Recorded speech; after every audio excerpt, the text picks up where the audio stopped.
It's always a pleasure and an honor to be back with you. Thank you very much for allowing your audience to be shared with whatever ideas or analysis I can provide. I truly appreciate it. Well, thanks for being on, for my live streaming. I mean, I was just calling people. I didn't know how long it was going to go on for. I thought I'd be on for a couple hours. I was on for 5 hours. But thanks for coming on. I was calling you, holding the phone up to this thing. I wasn't really ready for that. But anyway, you were great. You were fantastic. Well, you did a great job. And in fact, I was so mad.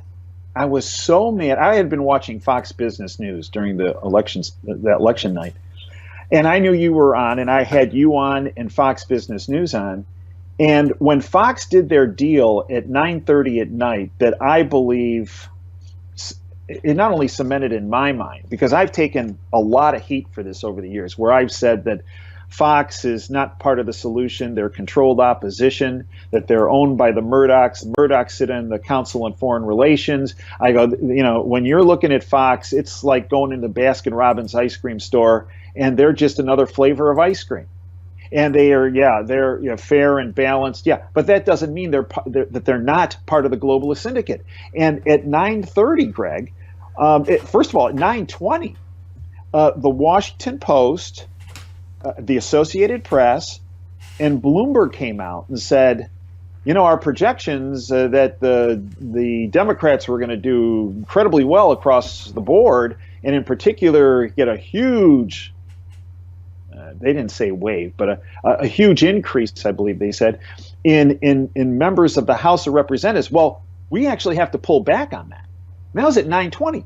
10 minutes later, on Fox, all of a sudden there's this big banner that goes, Dems win House. Yeah. Well, wait. First of all, where did that come from? Number one. And number two, why would you do that? Polls were open. So this is 6:30 Eastern. Correct. Excuse me, 9:30 Eastern, which is 6:30 Pacific time. Polls in the West Coast were going to be open for another hour and a half to 2.5 hours. And also in the Rocky Mountain time zone as well. Right. Some of the ones in the Rocky... Yeah. There were 250 open elections going on when Fox declared the House is done. It's over. Dems won. Now, what does that do? Well, some people that were going to go vote say, why should I bother? I mean, over half the House. Over half the House, 435. Over half the House elections were still open.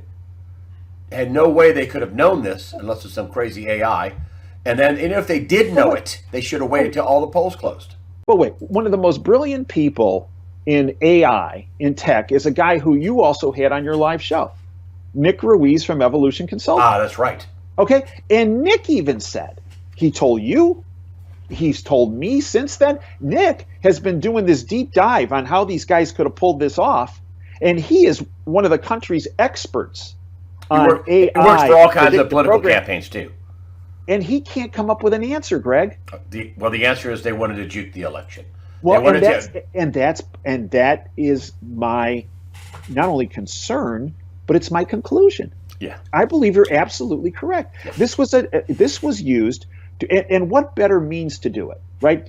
If they did this on CNN, everybody would go, oh, "Come on, the home of Acosta, home of fake news, forget it." But Fox, where libertarians, independents, people on the right, that's their viewership. And who better to pick to do this, to suppress a vote of the right, than Fox?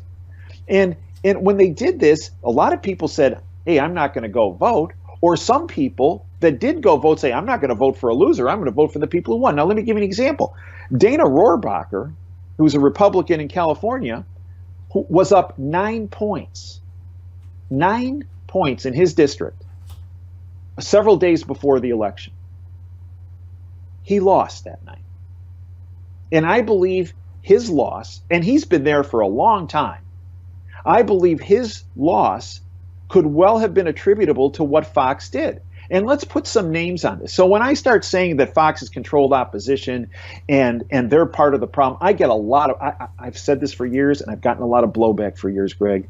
And some people say, well, what about Hannity and Ingram and Carlson? Well, no, I think they they put information out there. On the other hand, Greg, there is information that we have discussed in our interviews that you discuss on a regular basis.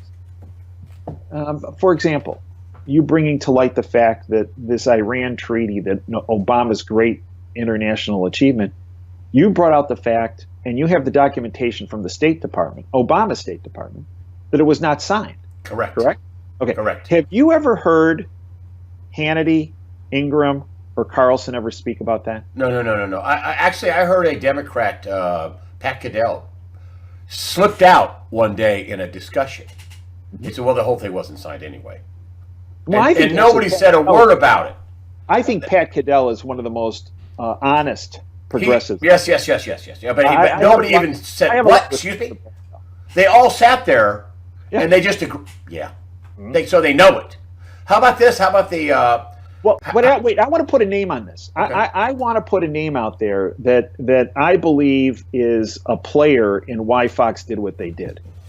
And it's the guy who is he's the vice president of political content at Fox. His name is Bill Salmon. He despises Trump. He also has written a book about how to influence elections. He was the guy who constructed, as I understand it, from some folks at Fox, he was the guy who constructed the list of questions for Megyn Kelly to take Trump out at the debates. Ooh, that backfired. Okay, he wrote a book. Here's the title of the book. Ready? The Evangelical President. George Bush's Struggle to Spread a Moral Democracy Throughout the World. Okay. How about an immoral globalist disguised as Christianity? The Bush family, come on. I mean, I know everybody gets upset. The Bushes, the Obamas, the Clintons, they're all middle-level puppets, and they're all middle-level puppets of the globalists. This Salmon guy, though, is also the architect of the Murdoch's open immigration, open borders program. Oh boy, to overthrow America. And Murdoch, the Murdochs own Fox. They sit on the Council on Foreign Relations, a globalist think tank. No, I don't believe this was an accident, what they did on Tuesday night at 9:30, because I can tell you this, there are some folks that were integrally involved in the elections process in California, and I spoke to them on Wednesday, and here's what they said. They said, we were getting reports that Fox News called the election for the Democrats at 6:30 our time. And they said, our people did not leave, and this is a couple county area, they didn't leave the polling places until 9 p.m. Pacific, which would be 12 midnight on the East Coast. Which 5.5 hours before that, Fox called it. And this person told me, look, when our people left the polling stations, the ballots hadn't been counted yet. That was at midnight Eastern time, yet Fox called it at 6:30 p.m. Eastern time. And let's not forget the Rocky Mountain zone. They caught some. Remember, and I just want people to think, oh, you're making a big deal of this. Listen, back in the 2000 Hanging Chad election with Gore in 43, Bush 43, NBC News came out and called Florida, remember this, for Gore. And Florida has a panhandle, and about 6 or 7, 5 or 6 counties are in the central time zone. They're all red. And they got grief for that. Mm-hmm. And people said that they stole the election. The polls were still open another hour, and so it was only 6 o'clock in the panhandle. The polls stayed open to 7 o'clock in the eastern time zone, in the eastern part of Florida. But now we not only did the whole Pacific time zone for 2 hours and 40 minutes, we also did part of the Rocky Mountain time zone where Tester was among others, John Tester and others. But so was McSally. Yeah, right. So was McSally for the Senate. Yep. Yeah. Now those are all being contested because they got really close. Well, let's talk about this. Well, before we talk about the election, I want to come back to that. I want to talk about the indictments. So we're going to come back to I want to circle back to the election. You mean the lack of indictments? Yeah, well, the lack so far. Well, and the lack of the FISA documents being released. The president. I mean, listen, I'm just a spectator from the outside, and I saw him brought that up many times. And it appeared to me he wanted it to go out before the election. I even had Mark Taylor, who wrote the Trump prophecy, said, that could have affected special elections. And I thought, I heard that. I think I heard that from you. Also, why did Jeff Sessions, why was he moved out? And does that signal that these indictments are going to commence? Well, and here's a bit of a mea culpa, because this is where I had some of this wrong, and so did my sources. So what we said several months ago was that, and once the Kavanaugh, what do you want to call it, goat rodeo? Yeah. Started, the plan is that Kavanaugh needed to be seated to give them a 5-4 rule of law majority in the Supreme Court, because the feeling is that they had to get the judges set and had to get some of these other federal judges set around the country. Now, it's been coming into the election, I believe 59 new federal district court judges got pushed through the House or through the Senate, 29 appeals court judges, and then with Kavanaugh, 2 Supreme Court judges. They needed to have the rule of law judges set before they hit the declassification, right? On September 17th, Donald Trump came out publicly and said, there are 3 entities that need to be declassified, unredacted. The original FISA warrants to tap Carter Page, the text messages between Comey and McCabe, and the 302 forms. The 302 forms being the forms that the FBI fill out when they interview somebody. The 302 forms of Bruce Orr, who was the number 4 in the level in the Department of Justice during the Obama administration, and had integral ties with Fusion GPS and Glenn Steele from Fusion GPS, and Fusion GPS being the organization that was paid by the DNC and the Clinton campaign to create the fake Russian dossier.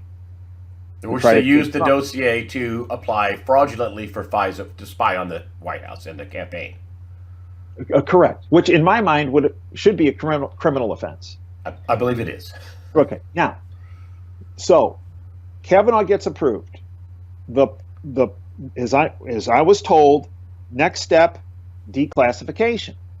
Okay. Well, Trump comes out on September 17th, and he says, we got to declassify these things right away. And the Department of Justice starts slow walking this. Under Jeff Sessions. And there are many people that disagree with me on as far as the sequence here. Okay, many people that follow Q, for example, say no. The plan was that it was first going to be declassified, and then or no, Sessions would leave, and then it would be declassified. Well, my sources, who I've known for some cases decades, said what's going to happen is Kavanaugh gets approved, rule of law judges are set. Next step is declassification. And when the declassification hits, what it's going to show is that there was criminal activity about sedition and treason, about bringing down a duly elected president of the United States, trying to block an individual from ascending to the presidency, and treason. And when this falls, what's going to happen is it's going to look bad on Loretta Lynch, who was the Attorney General under Obama, and it's also going to look bad for the leadership of the current Department of Justice to have let this continue to perk along and not address this a year and a half ago when they first walked in the door. And what my sources said was declassification occurs first, and then what's going to happen is either Sessions is going to say, wow, I didn't realize that all this was going on behind my back. I'm going to unrecuse myself from the not being able to investigate the Russia probe, and I'm going to step forward and become the quarterback on this thing rather than Rosenstein overseeing Mueller. And the other alternative I was told is Sessions would say, wow, this is really bad, and I should have been on this thing over a year ago, and well, I'm going to resign. So where my sources had told me and where I had it wrong, based on the information we had, was Kavanaugh in, declassification, Sessions out. Before the election. Right. And that this, when Trump announced on September 17th, declassification, that the plan is that this declassification would occur before the